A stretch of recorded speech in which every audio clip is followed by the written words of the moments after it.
आज असल में 9 अगस्त 1942 को महात्मा गांधी जी ने एक नारा दिया था, अंग्रेजों भारत छोड़ो। आज उसी को लेकर हमारी नेता प्रियंका गांधी जी ने नारा दिया कि भाजपा गद्दी छोड़ो। आज बेरोजगारी, महंगाई चरम पे है। हर एक आम आदमी को घर चलाने में कितनी कठिनाइयाँ हो रही हैं। गैस सिलेंडर कांग्रेस के टाइम में 400 में था, आज वही 900 रुपये उसकी कास्ट है। तो आज भारतीय जनता पार्टी पूरी तरीके से पूंजीपतियों के लिए काम कर रही है। दूसरे नंबर पे जो आज उनकी महात्मा गांधी की इन्हीं लोगों ने हत्या की और आज वो दम भर रहे हैं कि हम हिंदुस्तान को आगे बढ़ाने का काम कर रहे हैं, 60 सालों में कोई काम नहीं हुआ। तो आज जो इस हिंदुस्तान की स्थिति जो है वो शायद आप सबसे किसी से नहीं छिपी हुई है। पेट्रोल 100 रुपये में है, डीजल क्या भाव है, 91 रुपये कुछ पैसे में पेट्रोल है।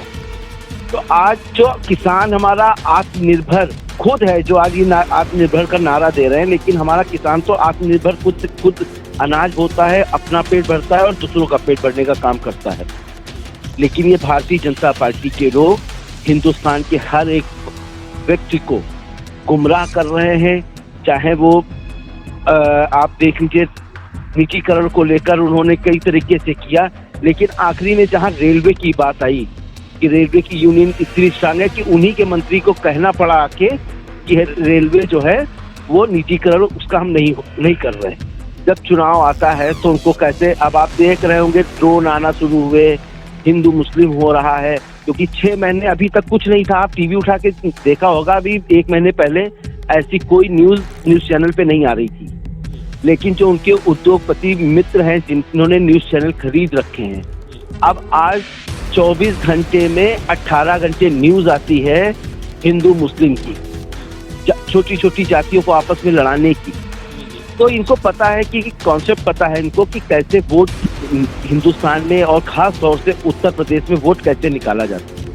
हम लोगों की देखिए जनता के मुद्दों को लेकर है, हमारी स्वास्थ्य, शिक्षा, सड़क और ख़ास तौर से लोगों को रोजगार देना, और जो ये महंगाई चरम पे है इस पे लगाम लगाने को लगा के हम जनता के बीच जाएंगे कि उनको बताएंगे कि हम जब आएंगे तो आपकी जरूरत, मतलब जो भी ज़रूरत वाली चीज़ें हैं उस पर हमारा जो जीएसटी था, जो जीएसटी कांग्रेस पार्टी लेके आ रही थी, उसका ये विरोध कर रहे थे भारतीय जनता पार्टी वाले। कहते थे कि हम अगर सरकार में आए तो ये जीएसटी नहीं रहेगा। आज वही जीएसटी उन्होंने जो हम 5% में और 12% में रखना चाहते थे, चाहते रखा था, उसको इन्होंने 28% तक बढ़ा रखा है। अभी जब कोरोना काल चल रहा था तो मेडिकल की दवाइयों को लेकर हमारे नेता राहुल गांधी जी ने भी कहा कि इसके जीएसटी खत्म किया जाए। लेकिन दूसरी चीज़ ये भी है कि सरकार जो है वो पेट्रोल को जीएसटी में नहीं ला रही, इससे आप क्या कहेंगे? जीएसटी में सरकार की मंशा सिर्फ लूटने की है। वो कह रहे हैं कि हम जो पेट्रोल से टैक्स वसूल रहे हैं उससे जनता को हम वैक्सीनेशन दे रहे हैं, बड़ी बड़ी करोड़ों रुपए खर्च कर रहे हैं प्रचार में। मोदी जी धन्यवाद। तो आज जनता के पैसे का मिसयूज किया जा रहा है।